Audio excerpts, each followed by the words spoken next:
प्रभातखबर.com, विश्वास वही, रफ्तार नहीं। नमस्कार, आप देख रहे हैं प्रभातखबर.com। देश में कोरोना संकट के कारण लॉकडाउन है, अर्थव्यवस्था की हालत खराब है। एक दिन पहले पीएम मोदी ने देश के नाम संबोधन में 20 लाख करोड़ रुपए के आर्थिक पैकेज की घोषणा की थी। बुधवार को केंद्रीय वित्त मंत्री निर्मला सीतारमण ने प्रेस कॉन्फ्रेंस के दौरान राहत पैकेज को लेकर विस्तार से जानकारी दी। प्रेस कॉन्फ्रेंस के दौरान निर्मला सीतारमण ने 20 लाख करोड़ रुपए के पैकेज को पीएम मोदी के आत्मनिर्भर भारत के मूल मंत्र से जोड़ा। बुधवार को 6 लाख करोड़ रुपए की घोषणाएं करते हुए वित्त मंत्री ने भरोसा दिया कि सभी कदम भारत को आत्मनिर्भर बनाने के लिए उठाए जा रहे हैं। निर्मला सीतारमण ने बताया कि देश के 41 करोड़ जनधन खातों में सीधे मदद दी गई। एमएसएमई के लिए 6 बड़ी घोषणाएं की। इन्हें लोन में राहत दी जाएगी। एमएसएमई उद्योगों को 3 लाख करोड़ रुपए का लोन बिना किसी तरह की गारंटी के मिलेगा। 4 साल का समय दिया जाएगा। पहले 1 साल उन्हें मूलधन भी नहीं चुकाना होगा। जो उद्योग अच्छा कर रहे हैं और आगे बढ़ना चाहते हैं, उनके लिए 50,000 करोड़ रुपए के फंड्स ऑफ फंड का प्रावधान किया गया है। संकट में फंसे एमएसएमई के लिए 20,000 करोड़ रुपए का प्रावधान किया गया है। इससे 2 लाख कुटीर उद्योगों को लाभ मिलेगा। प्रेस कॉन्फ्रेंस के दौरान वित्त मंत्री निर्मला सीतारमण ने जिक्र किया कि पीएम मोदी ने 5 आधार स्तंभ बनाए हैं। हमारा ध्यान लैंड, लेबर, लिक्विडिटी और लॉ पर होगा। स्थानीय ब्रांड को दुनिया में पहचान दिलानी है। आत्मनिर्भर भारत का मतलब आत्मविश्वासी भारत है, जो लोकल लेवल पर उत्पाद बनाकर ग्लोबल उत्पादन में योगदान देगा। देश के गरीबों की लगातार मदद की जा रही है।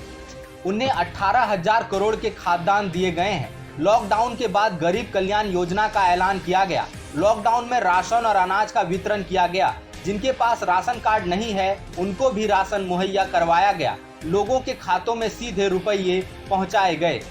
निर्मला सीतारमण ने 4 भाषाओं में आत्मनिर्भर शब्द का मतलब बताया। कहा कि समाज के कई वर्गों से बातचीत कर पैकेज तैयार किया गया है। पैकेज के जरिए देश के ग्रोथ को बढ़ाना है। एमएसएमई की निवेश सीमा बढ़ाने का जिक्र करते हुए वित्त मंत्री ने बताया कि जिन उद्योगों ने लोन नहीं चुकाया, उन्हें भी नया लोन मिलेगा। एमएसएमई को ई मार्केट से जोड़ते हुए 45 दिनों में उनके सरकारी बकाये को चुकाया जाएगा। ज्यादा टर्नओवर होने पर भी एमएसएमई का दर्जा बना रहेगा। 1 करोड़ के निवेश वाली कंपनियां माइक्रो यूनिट होंगी। मीडियम के लिए 20 करोड़ रुपए तक की निवेश सीमा होगी। हर तरह के सेक्टर में लगी एमएसएमई को योजना से फायदा होगा। 10 करोड़ निवेश या 50 करोड़ टर्नओवर पर छोटे उद्योग का दर्जा मिलेगा। खास बात ये रही कि वित्त मंत्री ने ऐलान किया कि 15,000 से कम वेतन वालों का ईपीएफ सरकार देगी। कंपनियां 12 की बजाय 10% ईपीएफ जमा करेगी। सैलरी का 24% सरकार देगी। 45,000 करोड़ की पहले से चल रही योजना का विस्तार होगा। आंशिक ऋण गारंटी योजना को बढ़ाया जाएगा। इसमें AA या इससे भी कम रेटिंग वाले एनबीएफसी को भी कर्ज मिलेगा। हाउसिंग प्रोजेक्ट के लिए राहत को जोड़ते हुए फंड देने की बात कही गई। 30,000 करोड़ के स्पेशल लिक्विडिटी स्कीम का भी ऐलान किया गया। गैर बैंकिंग कंपनियों को मदद देने की बात भी कही गई। पब्लिक लिमिटेड कंपनियों को फायदे को कंज्यूमर तक पहुंचाने के निर्देश दिए गए। बिजली कंपनियों के नकदी से जूझने की बात करते हुए वित्त मंत्री ने कहा कि उत्पादन और वितरण करने वाली कंपनियों के लिए 90,000 करोड़ रुपए का प्रावधान किया जा रहा है, जबकि सभी सरकारी एजेंसियां जैसे रेलवे, हाईवे आदि के ठेकेदारों को 6 महीने तक के लिए राहत दी जाएगी। कंस्ट्रक्शन कंपनियों को 6 महीने का वक्त दिया गया। बिल्डर्स को मकान पूरा करने के लिए मोहलत मिलेगी। रियल एस्टेट कंपनियों को रेरा से राहत दी गई है। निर्मला सीतारमण ने बताया कि मौजूदा टीडीएस और टीडीएस दरों में 25% कटौती की जा रही है। ये कटौती गुरुवार से लागू होगी। इसमें 50,000 करोड़ की धनराशि लोगों को उपलब्ध होगी। ये कटौती 31 मार्च 2021 तक लागू रहेगी। आयकर रिटर्न दाखिल करने की तारीख 30 नवंबर 2020 होगी। बताते चलें कि कोरोना संकट के कारण देश में जारी लॉकडाउन के बीच लगातार राहत का ऐलान किया जा रहा है।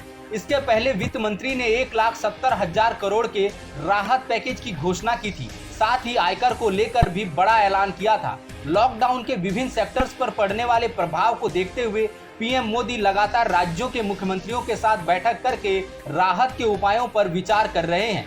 इसी कड़ी में पीएम मोदी ने मंगलवार को 20 लाख करोड़ रुपए के राहत पैकेज देने की बात कही थी। बुधवार को केंद्रीय वित्त मंत्री निर्मला सीतारमण ने प्रेस कॉन्फ्रेंस में राहत पैकेज से जुड़े खास ऐलान किए। इस खबर में फिलहाल इतना ही। बाकी के अपडेट्स के लिए देखते रहिए प्रभातखबर.com। धन्यवाद। प्रभातखबर.com, विश्वास वही, रफ्तार नहीं।